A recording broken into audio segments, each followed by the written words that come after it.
Hey Eric, how are you doing today? Doing fine, doing great. Awesome. I just wanted to speak with you about hypnotherapy, and I know you're starting up your new sessions for the year, so I thought maybe you could do a little question and answer thing here and tell people what you know about hypnotherapy. Yeah, So, what? 2021 is going to be a great year, I think, for hypnosis. Absolutely. A lot of people need help. Yes, So. a lot of people need to get rid of some anxiety, maybe. For sure, for sure. So tell me, what do you think are some of the most common hypnotherapy myths that you've run into? Well, most of the time, the people who do come, they usually already researched it, and they're kind of they don't have that kind of idea about it, where there's any kind of anything spooky, or a lot of people they think it's some kind of magic or something that's not, but no, it's something that people are in all the time anyway. It's a part of our normal state of being that we are always in and out of throughout our day, throughout our lives, from the time we're babies. And so when they come in, they're like, well, is it gonna make me act weird, or am I gonna be a different person, or am I gonna get stuck in it and not be able to come out of it? Can I drive away and drive okay? Things like that. Yeah. Where I'm like, this is not really an issue, because a lot of the time when you're driving, you are in hypnosis. Yeah, that's true. Your subconscious mind takes over the task of driving once you've been doing it long enough, which is how you can pass your exit and not know it and be far down the road because you've been thinking about something else. Exactly. Or you pull into your driveway or something and you're like, oh, I don't remember how did I get here? Things like that. That's true. That's a really good point. Well, how would you handle a client who had unrealistic expectations with respect to hypnotherapy?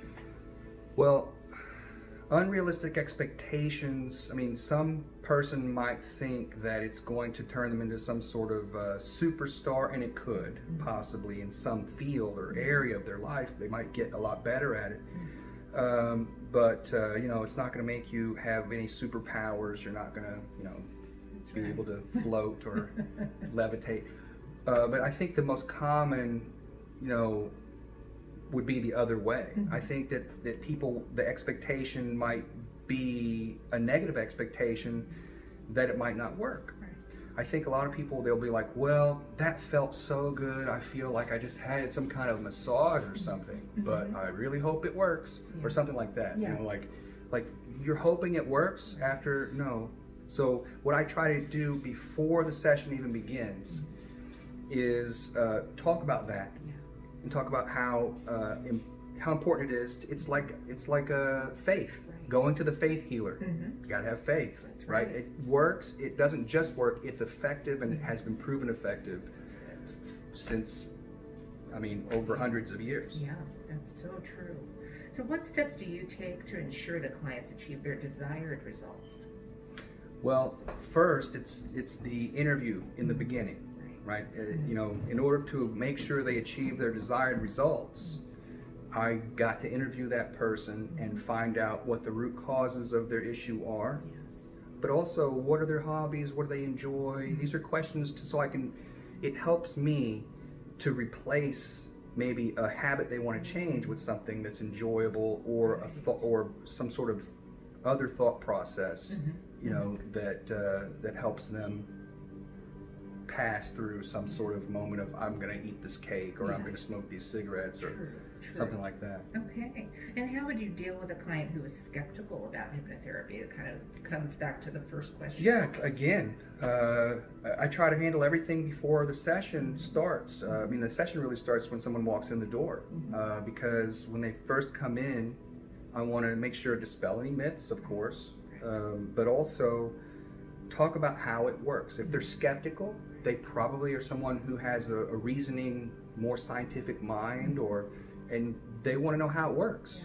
Well, people didn't used to know how it worked back, a long time ago, but since I started in 2006, with all of the, putting the PET scans and things like that, they can see that your mind has a conscious and a subconscious and an unconscious part to it.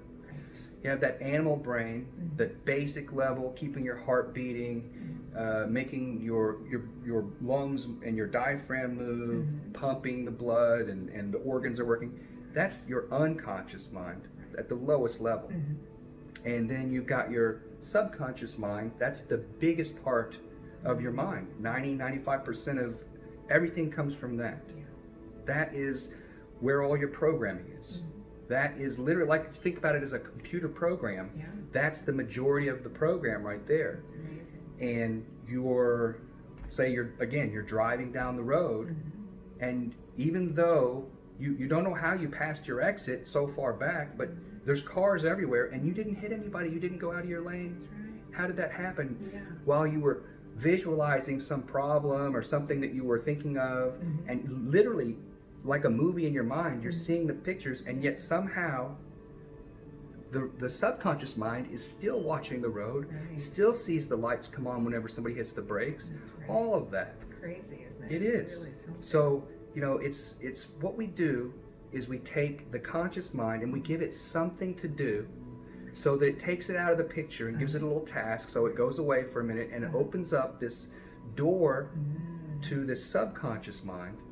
So then the programming can begin, or the deletion of programs can begin. So we can take bad habits and we can delete them. We can instill new habits, the ones that you asked for. So the program is your program. What you want is what we program you for. So maybe that's to be more orderly, more conscientious, maybe a young person cleaning the room, or cleaning, or keeping your car clean. There's so many things. Smoking is the biggest one, of course, because it's so unhealthy, and so many people want to stop doing that. But we basically go in and take out that program and put in a new program, so that that person, whenever they drive past a smoke shop or something like that, they're like, oh, should I pull into the smoke shop? Which I've smoked. I used to smoke. I know what that feels like.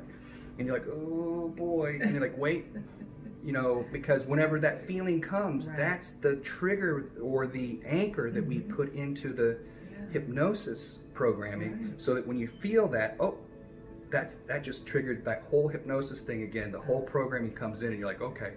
And you drive on past, and you feel proud of yourself. That's it. Tell me a little about your pen. Right, and what I like to do, and I ask people in advance, if they want to do something like this, but is a talisman of some kind. Now, some people will say talisman. I call it an anchor, really. But, it is what talismans used to be. 1,000 years ago, when someone had a talisman, and they went to see some oracle or some, person, like, that they would go see, the person would say, okay, whenever you feel this feeling, touch your talisman, around your neck. Mine is a pen, and I always have a pen. Always. Interesting. NLP, which is like related to hypnosis, they have rubber bands, things like that. But I've used those stones that you rub, the worry stones. Or for one person, it was a piece of petrified wood that he had on a keychain. And it could be your keys. Who doesn't have keys? That's true. Your cell phone could be your anchor, your talisman. That's true. Right. You always have that with you. Right. People always have it with them now. So something that's always with you that you touch when you have this urge for some sort of habit you're trying to change. And after you do, the program from the hypnosis comes right back. That's very and cool. You move on past that moment, and you feel proud of yourself. That's fantastic. Well, how can people get in touch with you if they would like to set an appointment? Well, while I do live in Louisville, Kentucky, someone from anywhere around the USA, or even for that matter anywhere in the world, pretty much, could contact me on my Facebook page, Rick Hanks, and I have my business, which is the Quantum. Okay, Eric, so if someone wanted to get in touch with you and set an appointment for a hypnotherapy session, how can they reach you? Well, they can just call. Okay. My number is 1-502-345-0397, or text. Text is what I prefer, actually. Even, more than email or anything else. I've always got my phone with me. Exactly. I'm not always looking at my email, but I'm always looking at my texts.